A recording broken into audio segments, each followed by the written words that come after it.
Olá pessoal, tudo bem?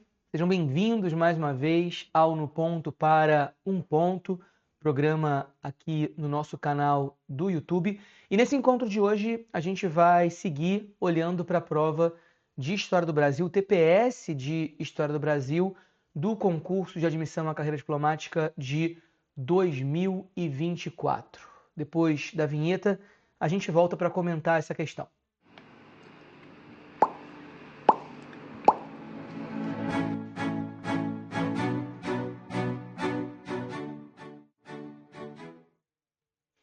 Bom, trata-se de mais uma assertiva que olha para a Primeira República, mas nessa oportunidade a partir de uma outra perspectiva. A ideia desse item 3 da questão de número 42 é olhar para as relações internacionais brasileiras à época da Primeira República, mas de uma perspectiva econômico-financeira. Portanto, é mais um item que olha para o ponto 6 do edital e que especificamente procura trabalhar o subitem 6.5 e indiretamente também o subitem que olha para o impacto da Primeira Guerra sobre o Brasil. Não existe nenhuma alusão ali no edital de História do Brasil sobre a economia na Primeira República. Parte do pressuposto de que isso é conteúdo que vai aparecer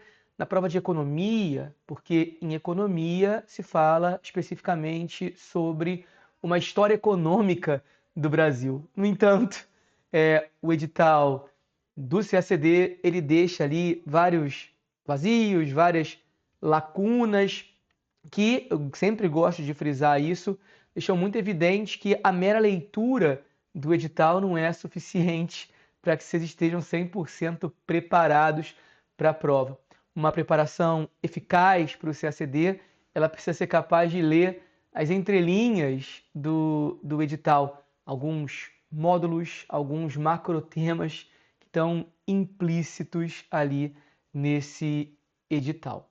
Vamos ao item, pessoal. No âmbito econômico-financeiro, houve nesse período, é um item que fala da Primeira República, uma mudança significativa nas relações internacionais do Brasil, o que pode ser ilustrado pelo fato de o valor das importações provenientes dos Estados Unidos da América ter ultrapassado o das importações advindas da Grã-Bretanha. O enunciado dessa questão mais ampla, a questão 42, estou com a prova aqui, diz o seguinte: acerca do período da Primeira República no Brasil, julgue, certo ou errado, os itens seguintes. Então, é um item, uma assertiva, que afirma que as importações de produtos dos Estados Unidos pelo Brasil ultrapassaram, superaram as importações de produtos britânicos pelo Brasil. Em algum momento da Primeira República, será que isso aconteceu?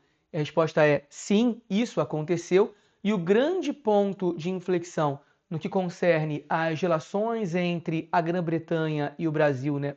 Principalmente no que concerne às relações entre os Estados Unidos e o Brasil, porque são relações que se adensam, principalmente no que concerne às importações brasileiras de produtos estadunidenses, o grande ponto de inflexão é a Primeira Guerra Mundial. Se a gente olha ali para o início da Primeira República, se a gente olha para um período que vai de 1889 até 1914, até o advento da Primeira Guerra, incontestavelmente o Brasil importa predominantemente da Grã-Bretanha. A Grã-Bretanha exporta para o Brasil produtos manufaturados. Existe um momento ainda, né, que começa a época do Império de disseminação da malha ferroviária no Brasil. Então o Brasil está ali construindo as suas ferrovias, né, muito a partir dessas importações, a importação do material proveniente da Inglaterra. O Brasil importa carvão da Inglaterra. O Brasil importa produtos de consumo geral também da Grã-Bretanha. E para além disso, reparem que o item não fala só de aspectos econômicos, ele fala de um âmbito econômico-financeiro. Além disso, a gente fala muito sobre isso no curso de História do Brasil e também no curso de História da PEB, História da Política Externa Brasileira. A gente tem dois cursos em separado, porque a História da PEB para a gente é muito relevante, né?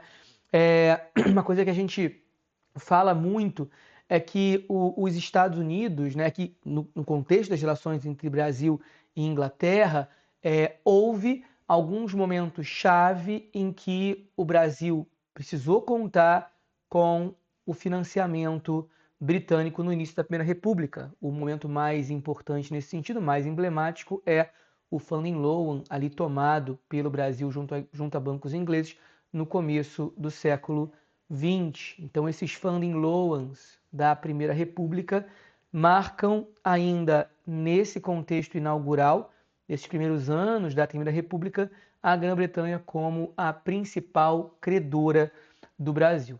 Agora, no que concerne às exportações para o Brasil, é muito importante ter isso em mente, porque isso pode aparecer num próximo item. Esse item, ele enfatizou as importações. Ele não está falando das relações comerciais em termos mais amplos, não está falando da balança comercial, das relações Brasil-Estados Unidos, das relações Brasil-Grã-Bretanha.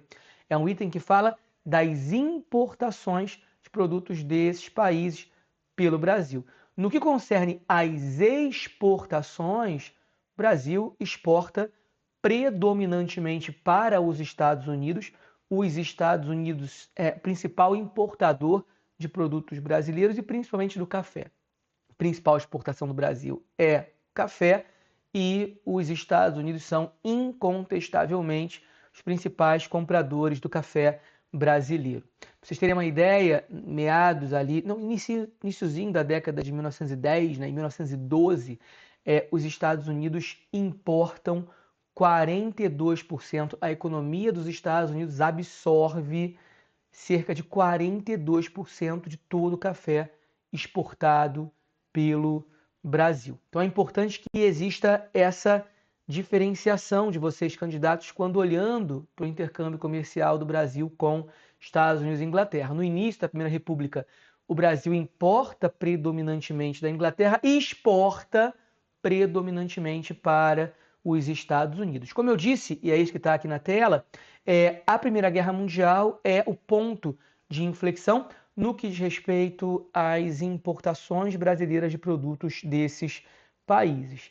A indústria britânica, por conta do esforço de guerra, ela precisa ser redirecionada. E para além disso, todas as tensões, a instabilidade ali no Oceano Atlântico vai levar a um bloqueio marítimo e a escassez de transportes.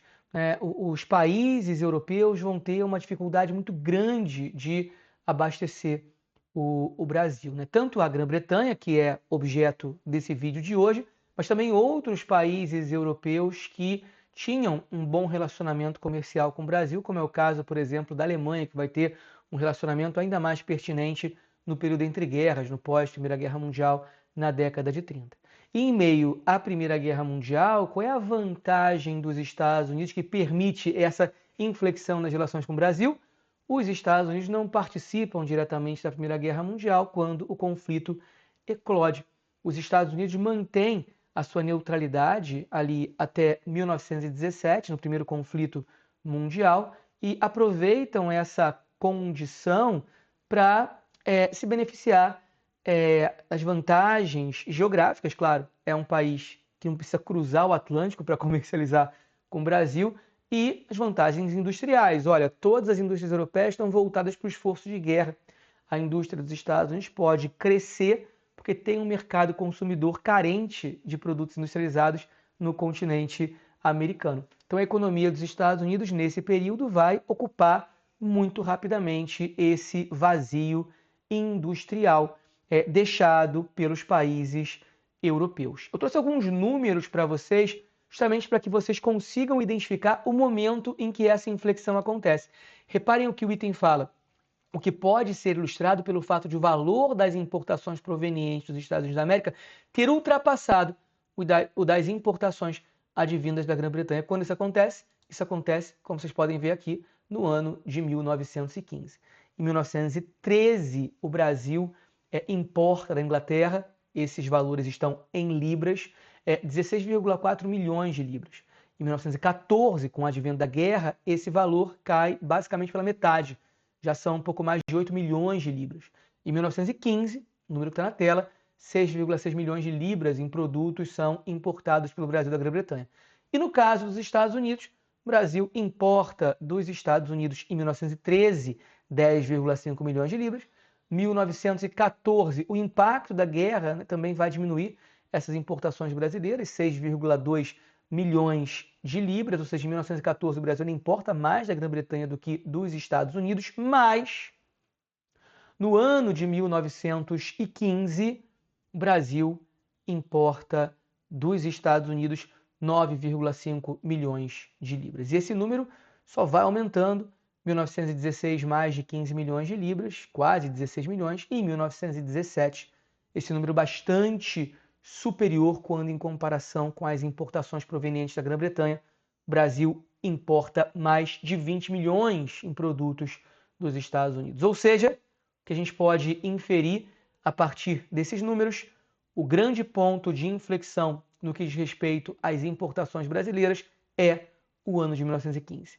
Momento em que, pela primeira vez na história, o valor das importações vindas dos Estados Unidos ultrapassa o valor das importações provenientes da Grã-Bretanha. E esse cenário só vai se consolidando na década de 1920. O Brasil vai importar bens de consumo duráveis dos Estados Unidos cada vez mais nessa fase final, nessa década final da Primeira República. O Brasil vai importar automóveis, a Ford, inclusive, vai se estabelecer no Brasil à época da Primeira República, no ano de 1919. A General Motors também vai chegar ao Brasil no finalzinho da Primeira República, no ano de 1925, que faz com que os Estados Unidos também se consolidem nesse momento como grandes investidores na economia brasileira. O capital investido pelos Estados Unidos no Brasil, eu não coloquei o número na tela, mas eu posso compartilhar com vocês.